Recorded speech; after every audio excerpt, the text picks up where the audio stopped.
Dari Jeneponto kita ke Kabupaten Takalar, Saudara. Proses eksekusi rumah warga di Kabupaten Takalar, Sulawesi Selatan berlangsung ricuh. Warga yang tak terima rumahnya dibongkar melakukan perlawanan kepada aparat kepolisian.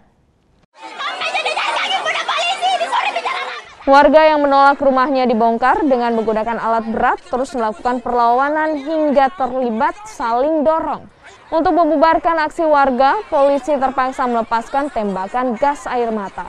Namun warga tetap melakukan perlawanan sehingga sejumlah warga terluka dan eksekusi rumah berlangsung ricuh.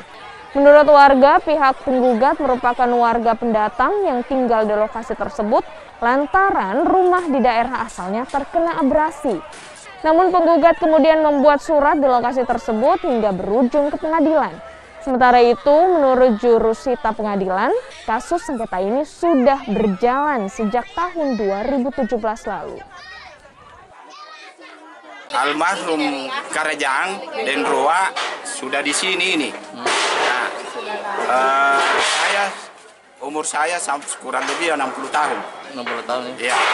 Nah, sebelum saya lahir saya di sini. Kemudian yang pihak penggugat ini lebar disebabkan Talu Sari Batang. Ya, 3 saudara. 3 bersaudara. Sorry. Tempatnya di sana, tempat tinggalnya dikikis oleh abrasi. Diambil oleh ombak. Nah, kemudian pada saat itu semua almarhum pihaknya yang menggugat datang itu neneknya atau bapaknya datang meminta tempat tinggal.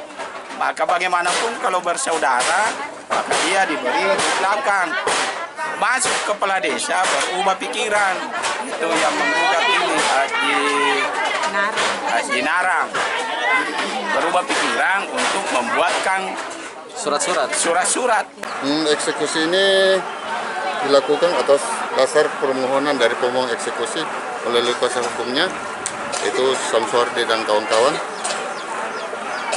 Kemudian perkara ini bergulir dari tahun 2017 di PN Takalar sampai tingkat PK. Jadi ini ada beberapa putusan Pak, mulai PN, PT, kasasi, dan terakhir PK. Setelah PK dilakukanlah permohonan eksekusi. Dan kami ini dari pengadilan sudah berupaya untuk memediasi para pihak. Sebelum turun kami melakukan eksekusi, di tahap amaning itu kami sudah berupaya untuk memediasi kembali.